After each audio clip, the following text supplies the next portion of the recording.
प्रिय दर्शकों, मैं आप सभी का, विशेष करके हमारे नए दर्शकों का भी इस क्रमबद्ध बाइबल अध्ययन कार्यक्रम सत्य वचन में हार्दिक स्वागत करती हूँ। जैसे कि आप सब जानते हैं कि हम इन दिनों बाइबल से उत्पत्ति की पुस्तक से अध्ययन कर रहे हैं। आज हम उत्पत्ति अध्याय 33 पद 1 से लेकर अध्याय 34 के प्रारंभिक भाग पर ध्यान केंद्रित करने वाले हैं। हम इसमें देखेंगे हमें याकूब और उसके भाई एसाव के बीच लंबे समय के बाद होने वाली मुलाकात का भावुक दृश्य और कई वर्षों के बाद परमेश्वर की अनुग्रह से दोनों भाइयों के बीच मेल मिलाप। इसी के साथ हम एक विशेष घटना को भी देखने वाले हैं जो शकेम और दीना के जीवन से है। ये हमें परिवार, सम्मान और परमेश्वर के लोगों के जीवन में पवित्रता के महत्व के बारे में सोचने के लिए प्रेरित करती है। तो आइए हम परमेश्वर के दास के द्वारा इस अध्ययन की विशेषताओं को समझें और सीखें। लेकिन मन की तैयारी के लिए इससे पहले सुनते हैं एक मधुर गीत।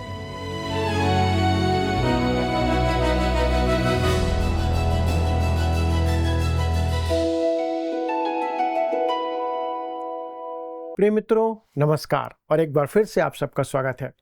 मुझे पूरा भरोसा है कि आप वचन में बढ़ रहे हैं और आज फिर से वचन के अध्ययन के लिए तैयार बैठे हैं। दोस्तों, हम देख रहे थे कि याकूब डरते हुए एसाव से मिलने को आगे बढ़ रहा था। अब आइए हम आगे बढ़ते हुए देखते हैं उत्पत्ति अध्याय 33, जिसका विषय है याकूब और एसाव की मुलाकात। याकूब शकेम को जाता है। दोस्तों, पिछले अध्याय में हमने याकूब के जीवन के सर्वोत्तम स्तर को देखा था, जो परमेश्वर से उसकी मुठभेड़ थी या उसकी मुलाकात। उस रात एक मनुष्य परमेश्वर के साथ मल युद्ध या कुश्ती करता हुआ दिखाई देता है। ये निश्चित है कि याकूब युद्ध या मल युद्ध करने का इच्छुक नहीं था। उसके पीछे उसका मामा लाबान और आगे उसका भाई एसाव पड़े हुए थे तथा पिछली बार जब वह उन दोनों से मिला था तब दोनों ही उसको धमकाते हुए उसके विरुद्ध आग उगल रहे थे। अब याकूब उस परिस्थिति में नहीं था कि किसी से लड़ सके। इस प्रकार से वह पुरुष पहल करते हुए उससे लड़ना आरंभ करता है। हमने देखा था कि वह पुरुष कोई और नहीं परंतु देह धारण के पूर्व का प्रभु यीशु मसीह था। याकूब तब उससे मलयुद्ध करता रहा जब तक परमेश्वर ने उसकी जंघा नस को छूकर उसे लंगड़ा नहीं कर दिया। तब जैसे ही याकूब ने यह जाना कि वह पुरुष कौन है, तब वह उसे थामे रखा जब तक कि उसने उसे आशीर्वाद नहीं दिया। अब इस पल से हम याकूब के जीवन में एक परिवर्तन देख सकते हैं। जैसे जैसे हम इस अध्याय में आगे बढ़ते हैं, हमें लगेगा कि हम एक नए मनुष्य से मिल रहे हैं। वास्तव में अब वह नया मनुष्य बन चुका है। तो आइए देखते हैं याकूब की एसाव से मुलाकात और पढ़ते हैं उत्पत्ति 33 अध्याय पद 1 को। वहां पर लिखा है, याकूब ने आंखें उठाकर यह देखा कि एसाव 400 पुरुष संग लिए हुए चला आता है। तब उसने बच्चों को अलग अलग बांट कर लिया और राहेल और दोनों दासियों को सौंप दिया। दोस्तों, याकूब अपने परिवार को बचाना चाहता था, इसलिए वह उन्हें स्वयं से अलग कर देता है। तब पद 2 और 3 में लिखा है, और उसने सबसे आगे लड़कों समेत दासियों को, उसके पीछे लड़कों समेत लिया को और सबसे पीछे राहेल और यूसुफ को रखा। और आप उन सब के आगे बढ़ा और 7 बार भूमि पर गिर के दंडवत की और अपने भाई के पास पहुंचा।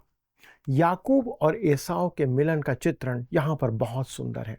मुझे लगता है कि जब याकूब करीब 1 मील दूर रहा होगा, तब से ही उसने एसाव को दंडवत करना आरंभ कर दिया होगा। वह भय के साथ आगे बढ़ रहा था क्योंकि एसाव 400 पुरुषों को लिए हुए उससे मिलने को आ रहा था और याकूब ना जानता था कि वह मित्र भाव से आ रहा है या फिर दुश्मन के समान। इसके आगे पद 4 में हम पढ़ते हैं, लिखा है, तब एसाव उससे भेंट करने को दौड़ा और उसको हृदय से लगाकर गले से लिपट कर चूमा। फिर वे दोनों रो पड़े। दोस्तों, वे दोनों जुड़वा भाई थे। अब जो बीत गया सो बीत गया।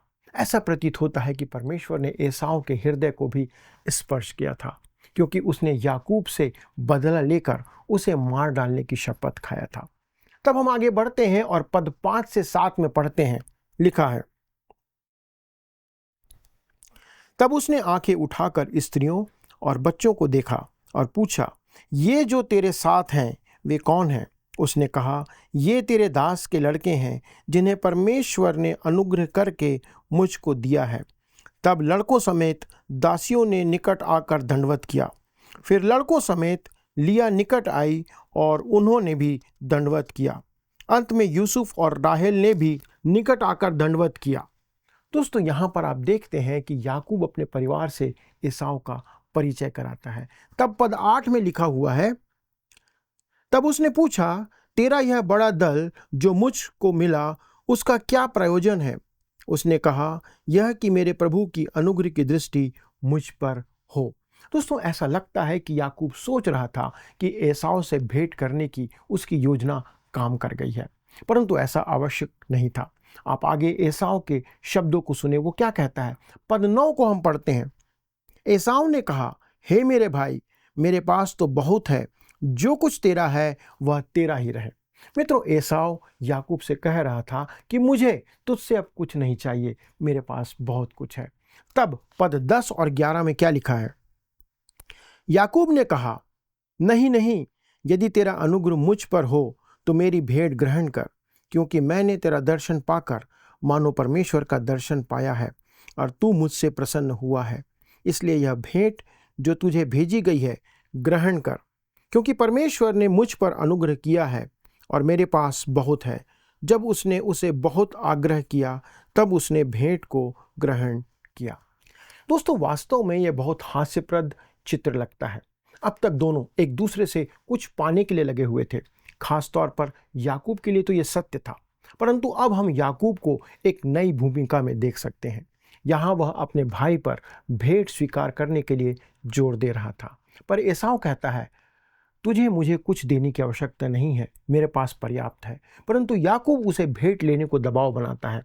यकीनन याकूब के जीवन में कुछ तो परिवर्तन हुआ था। दोस्तों, इससे मुझे नए नियम में जक्कई की याद आती है। जब प्रभु यीशु मसीह ने उसे नीचे आने को कहा और उसके साथ उसके घर गया, तब जक्कई के जीवन में भी कुछ परिवर्तन आया था। वो वह आदमी नहीं रहा जो प्रभु यीशु मसीह के मिलने से पहले वह पेड़ पर चढ़ा हुआ था। अब वो कहता है कि अब मैं वो कर या टैक्स लेने वाला पुराना व्यक्ति नहीं रहा जो लोगों को लूटता और धोखा देता था, बेईमानी करता था। उसने केवल वह जो बेईमानी से ले लिया था, परंतु उसका 4 गुना लौटा देने की बात करता है। एक अद्भुत परिवर्तन हमें जक्कई के जीवन में देखने को मिलता है। आप स्पष्ट रूप से बता सकते हैं दोस्तों कि किस घर में प्रभु यीशु मसीह प्रवेश कर चुका है, उसका जीवन बदल जाता है। यकीनन याकूब के जीवन में भी बहुत बड़ा परिवर्तन आया था। इससे पहले तो उसने एक कटोरी दाल के लिए एसाव के पहलौठे के अधिकार का सौदा कर लिया था, पर अब अपने उसी भाई को भेड़ बकरियां, गाय बैल के झुंड मुफ्त में उपहार देने को तैयार था। याकूब दबाव बनाता है कि वह भेंट स्वीकार कर ले। तब एसाव भेंट स्वीकार कर लेता है। मित्रों, उन दिनों में उस देश में यदि कोई किसी भेंट को ग्रहण करने से इनकार करता था तो वह देने वाले का अपमान माना जाता था। इस कारण एसाव भेंट ग्रहण कर लेता है। तब हम आगे बढ़ते हैं और पढ़ते हैं पद 12 को।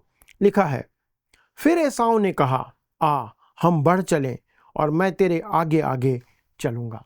एसाव कह रहा था, अब जब तू अपने देश को लौट रहा है तो मैं तेरे आगे आगे चलते हुए तुझे मार्ग दिखाता जाऊंगा और तेरी रक्षा करूंगा।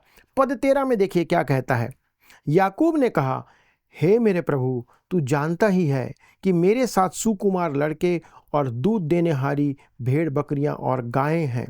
यदि ऐसे पशु एक दिन भी अधिक हाँके जाएं तो सब के सब मर जाएंगे। याकूब कहता है, मैं अपने परिवार के साथ हूँ, मेरे साथ छोटे छोटे बच्चे हैं, मेरे साथ जानवरों के भी छोटे बच्चे हैं। हम बहुत तेज नहीं चल सकते।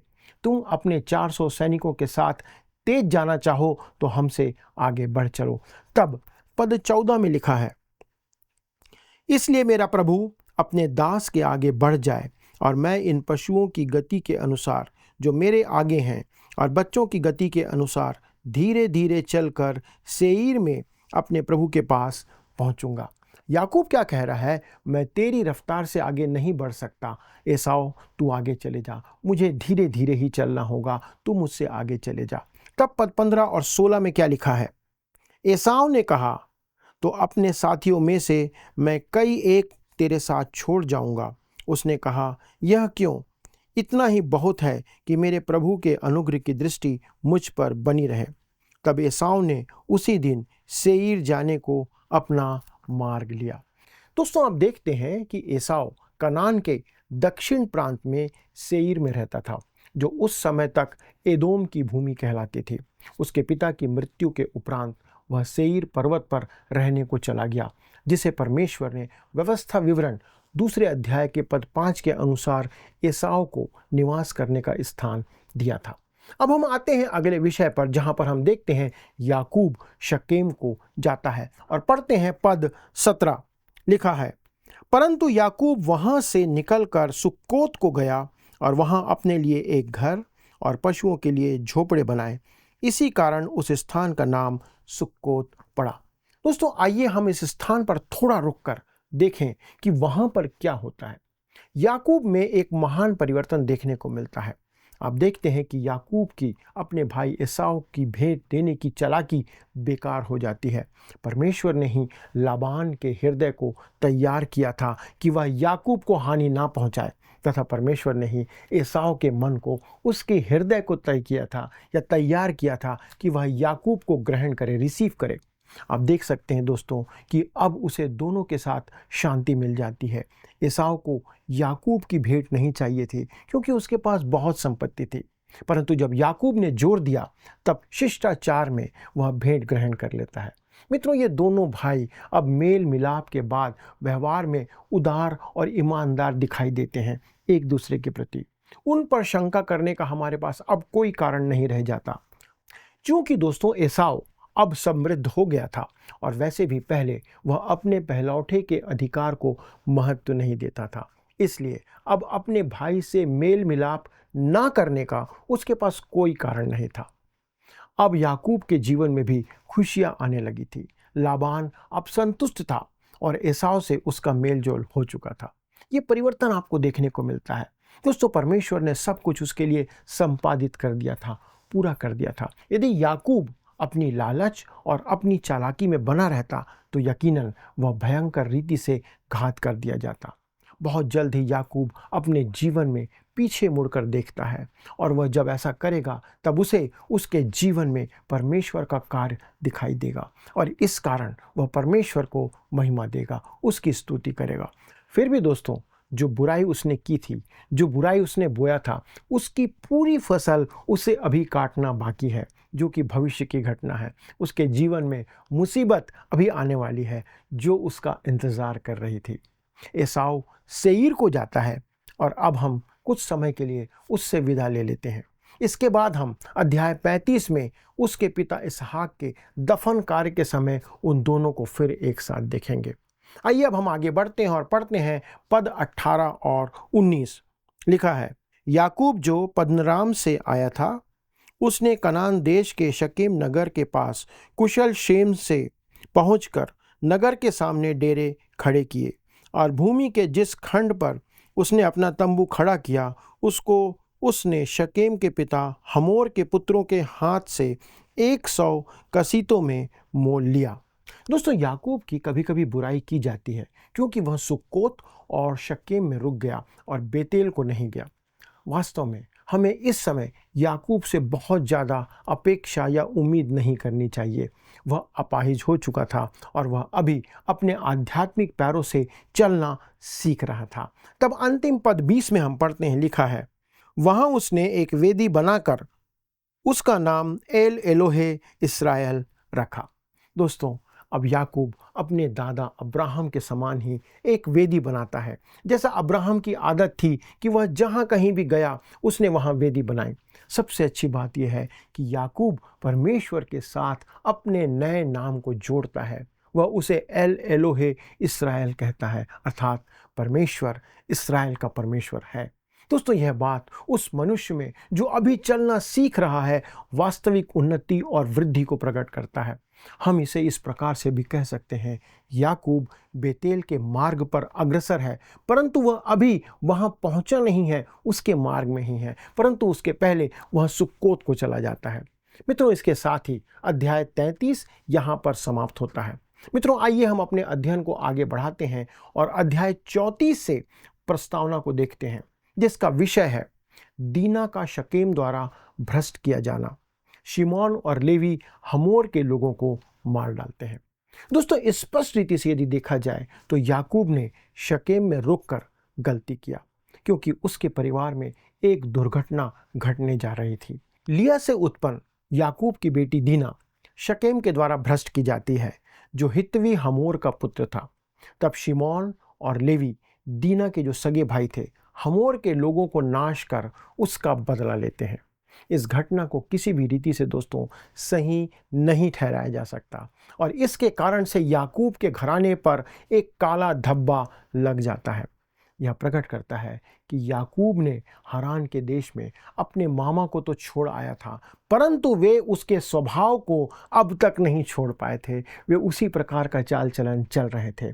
हम देख सकते हैं कि परमेश्वर उसके परिवार को उस माहौल से, उस वातावरण से दूर ले जाकर अच्छा कर रहा था। हम देख सकते हैं कि उत्पत्ति की पुस्तक में परमेश्वर दो बातों पर बहुत अधिक समय व्यतीत करता है दोस्तों। सबसे पहला है आनुवांशिक गुणों पर। आपके जो गुण हैं, परमेश्वर इस बात पर अधिक ध्यान देता है कि एक विश्वासी का विवाह विश्वासी से ही हो और वह अविश्वासी के साथ विवाह के बंधन में न जुड़े। हमारे आनुवांशिक गुणों के लिए दोस्तों यह बहुत आवश्यक है। दूसरी बात है, आप किस वातावरण में पले या बढ़ते हैं, इस बात पर। हम इस बात को विशेष तौर पर याकूब के जीवन में देख सकते हैं। उसके पास एक बड़ा परिवार है और उस परिवार में न केवल 12 लड़के थे परंतु लड़कियां भी थी। हमें केवल इस बेटी का नाम यहाँ पर दिया गया है क्योंकि वह इस अध्याय में एक हादसे का शिकार हो जाती है। मित्रों, उत्पत्ति की पुस्तक को समझने और जानने के लिए हमारे पास ध्यान देने योग्य कुछ और भी बातें यहाँ पर हैं। वह है परिवार में परेशानी जो कि याकूब के परिवार में आई। क्या आपने उस पर ध्यान दिया? आपने देखा कि अब्राहम के परिवार में संघर्ष और कलह चले आ रहा था। इसहाक के परिवार में भी संघर्ष और कलह चले आ रही थी। आप जानते हैं कि एसाव इसहाक का प्रिय था और याकूब रिबका का प्रिय था, जिस बात ने उस परिवार में बहुत संघर्ष और समस्या उत्पन्न कर दिया था। और अब हम देखेंगे कि उसी परिवार के अंदर उसी प्रकार याकूब के परिवार से में भी संघर्ष और कलह उत्पन्न होने जा रहा था। दोस्तों, याकूब कुछ समय के लिए शकेम में ठहर गया और यह उसके जीवन में बहुत बड़ा दुख लाने वाला था। सही तरीके से देखा जाए तो 34वां अध्याय दुखों से भरा हुआ अनैतिक अध्याय है, जो इस समय बूढ़े याकूब के लिए हृदय विदारक सा साबित होता है। आप उसे याकूब कहें या इस्राएल। दोस्तों, उसने एक वेदी बनाया और अब वह जीवित और सच्चे परमेश्वर के लिए गवाही दे रहा है। उसके जीवन में एक बदलाव आया है, परंतु यह बहुत धीमा बदलाव और बहुत धीमी उन्नति है। आज हम सभी के लिए यहाँ पर एक शिक्षा है और यह शिक्षा का कारण हो जाना चाहिए। दोस्तों, एक मसीही होने के नाते आप यह ना समझें कि आप एक ही रात में पूर्ण विकसित या पूर्ण परिवर्तित मसीही विश्वासी बन जाएंगे। परमेश्वर हमें अपने परिवार में पूर्ण विकसित बेटे बेटियों के रूप में ग्रहण करता है, जहां हम अलौकिक सच्चाई सीख पाते हैं, क्योंकि पवित्र आत्मा हमारा शिक्षक होता है जो हमें धीरे धीरे परिवर्तित करता है। परंतु हमारी आत्मिक उन्नति और हमारा आत्मिक विकास बहुत धीमा होता है। हम बाइबल की सच्चाइयों को सीखते तो रहते हैं दोस्तों, परंतु हमारा जीवन बहुधा शमौन पतरस के समान रहता है, जो ठोकर खाते और गिरते हुए आगे बढ़ता है। परमेश्वर का धन्यवाद हो दोस्तों कि शमौन पतरस गिरा और गिर कर उठता रहा और स्वयं को परमेश्वर को, प्रभु यीशु मसीह को समर्पित करता रहा। और तब एक दिन आया जब वह प्रभु के निकटता में आ गया और चलने लगा। वास्तव में वो हमारे प्रभु के समान उस क्रूस तक भी गया। दोस्तों, हम सब जानते हैं। मित्रों, मुझे और आपको यह समझना होगा कि हमारे जीवन में आत्मिक उन्नति धीमी गति से होती है तथा इसी प्रकार दूसरों की आत्मिक उन्नति भी धीमी ही होगी। कई बार प्रभु में आने वाले बच्चों के माता पिता उनसे बहुत तेज परिवर्तन की अपेक्षा करते हैं। हमें दूसरों से अधिक की अपेक्षा नहीं करना चाहिए, बनिस्बत हमें स्वयं से अधिक परिवर्तन की अपेक्षा करना चाहिए कि हम दूसरों से पहले हम स्वयं बदलते चले जाएं। उत्पत्ति की पुस्तक में 3 ऐसे अध्याय हैं दोस्तों जो बहुत अच्छे प्रतीत नहीं होते हैं और वे सभी लिया के बच्चों से संबंधित हैं। लाबान की बड़ी बेटी जिसे याकूब को विवाह में दिया गया था। मैं विश्वास करता हूँ कि यह इस सच्चाई का एक सबूत देता है कि परमेश्वर बहुविवाह या एक से अधिक पत्नी की अनुमति नहीं देता है। जिस प्रकार से याकूब पर दबाव बनाकर उसका विवाह कराया गया, यह इस बात को सही नहीं ठहराता है।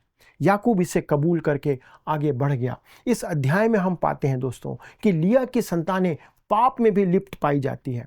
उसके 6 पुत्र उत्पन्न हुए। इस अध्याय में हम शिमोन और लेवी को देखते हैं। अगले अध्याय 35 में हम उसके पहलौठे रूबेन को भी देखेंगे दोस्तों। अध्याय 38 में हम यहूदा को देखेंगे। लिया के सभी पुत्र दुष्टता में पाए गए और उनके जीवन में बहुतायत से पाप भरा हुआ था। हमने पहले ही देखा था कि इन सभी परिवारों में बहुत संघर्ष चलता रहा, परंतु अब एक और बुराई उनमें प्रवेश कर जाती है। याकूब के परिवार में ऐसी गंदगी और घटियापन आ गया है जो अब्राहम या इसहाक के परिवार में नहीं था। उन्हें भी बहुत मुश्किलें और कई परेशानियां थी, लेकिन याकूब के परिवार जैसी परेशानी उनके जीवन में नहीं थी। फिर भी परमेश्वर याकूब और उसके परिवार को लाबान के घर से और उस माहौल से बाहर निकालना चाहता था, क्योंकि वही माहौल इन भयानक पापों का कारण बना जिसका उल्लेख यहाँ पर किया गया है, जिसे हम आगे पढ़ने जा रहे हैं। दोस्तों, यही पाप हमारे जीवन में भी आकर हमारे परिवारों को बर्बाद कर सकता है या बर्बाद कर डालता है। दोस्तों, हम जिस माहौल में रहते हैं उसका प्रभाव हमारे बच्चों पर, हमारी संतानों पर, उनके भविष्य पर पड़ता है। इसलिए परमेश्वर चाहता है कि हम ऐसे स्थान में वास करें जो परमेश्वर के वचन और आज्ञा के अनुकूल हो, ताकि हमारी आने वाली पीढ़ी परमेश्वर के वचन के प्रति बचपन से ही सजग और सावधान रहे। यही कारण है दोस्तों कि परमेश्वर चाहता है कि हम अविश्वासियों के साथ वैवाहिक संबंधों में ना जुड़ें, जो इन वचनों के द्वारा से यहाँ पर प्रकट किया गया है। आइए हम इन शिक्षाओं के आधार पर अपना और अपने परिवार का संचालन करें और वैसे ही अपने बच्चों को सिखाएं। आइए दोस्तों, प्रार्थना के साथ हम इस अध्ययन को विराम दें। स्वर्गीय पिता, हम धन्यवाद देते हैं इन शिक्षाओं के लिए प्रभु जो आपने दिया। अनुग्रह करना पिता हमारे सारे दर्शकों पर, हम पर, कि हम अपने परिवार को प्रभु इस रीति से पालन पोषण करें, इस रीति से आगे बढ़ाएं प्रभु जैसा आपका वचन कहता है। हम उन्हें एक अच्छे मसीही आत्मिक वातावरण में रखें प्रभु, ताकि हमारे बच्चे वचन में और आपकी नज़दीकी में आगे बढ़ते चले जाएं। बहुत बार प्रभु हम इन बातों को ध्यान नहीं देते हैं। सहायता करना प्रभु कि हम स्वयं को भी परिवर्तित होते देखें और साथ ही प्रभु हमारा परिवार भी आत्मिकता के मार्ग पर आगे बढ़ता हुआ दिखाई दे, जिससे प्रभु आपके नाम को महिमा मिले और हमारे परिवारों को प्रभु हर एक प्रकार के अनिष्ट से, हमारे बेटे बेटियों को प्रभु विभिन्न प्रकार के संसार के आकर्षणों से, बुराइयों से, शैतान की बातों से प्रभु आप बचा कर रखें, ताकि हमारे ये बच्चे आने वाले निकट भविष्य में आपकी कलीसिया के लिए, आपकी मंडली के लिए प्रभु, आपकी सेवा के लिए उपयोग किए जाएं और आपकी महिमा का कारण बने। धन्यवाद के साथ पिता विनती को प्रभु यीशु ख्रीस्त के नाम से मांगते हैं, आमीन। दोस्तों, प्रभु आप सभी को बहुतायत से आशीष दे। धन्यवाद। प्रिय मित्रों, मुझे विश्वास है कि आप सब आज के अध्ययन के द्वारा अवश्य ही महत्वपूर्ण बातों को सीख पाए हैं। हमने देखा कि जब हम परमेश्वर पर भरोसा करते हैं तो वो हमारे टूटे हुए संबंधों को भी जोड़ सकते हैं। याकूब और एसाव का मेल मिलाप हमें क्षमा और विनम्रता को सिखाता है। इसी के साथ आने वाली घटनाओं की भूमिका हमें ये याद दिलाती है कि जीवन के निर्णयों में सावधानी और परमेश्वर की इच्छा के प्रति संवेदनशीलता बहुत आवश्यक है। तो आइए हम भी अपने जीवन में मेल मिलाप, शांति और परमेश्वर के मार्गदर्शन को अपनाने का संकल्प लें और परमेश्वर के मार्गों में चलें। आइए अब हम प्रश्नों को देखें। पिछली प्रश्न का उत्तर है डी, पानियल। याकूब ने परमेश्वर के साथ मल युद्ध के स्थान का नाम पानियल रखा। आज के अध्ययन पर आधारित प्रश्न है, एसाव कनान के किस प्रांत में कहाँ रहता था? A, Shechem, B, Seir, D, Succoth, D, Bethel. मित्रों, इस प्रश्न का उत्तर हमें कल सुबह 6 बजे से पहले विकल्प A, B, C या D के साथ अपना नाम, पता, स्थान के साथ 9651433397 96514333397 पर SMS या WhatsApp करें। मित्रों, यदि आप इस अध्ययन को दोबारा सुनना चाहते हैं तो स्क्रीन पर दिए वर्ड रिसाउंड्स टुडे हिंदी लिखकर आप हमारे YouTube पर सुन सकते हैं। अधिक जानकारी और प्रार्थना के लिए आप दिए गए नंबर 9651433397 96514333397 पर ज़रूर कॉल करें। हमारे परामर्शदाता आपकी सहायता के लिए सदैव तत्पर हैं। प्रभु आप सभी को आशीष दे। क्या आपको यह कार्यक्रम पसंद आया? अभी हमें एक मिस कॉल करें और आप अगले विजेता हो सकते हैं।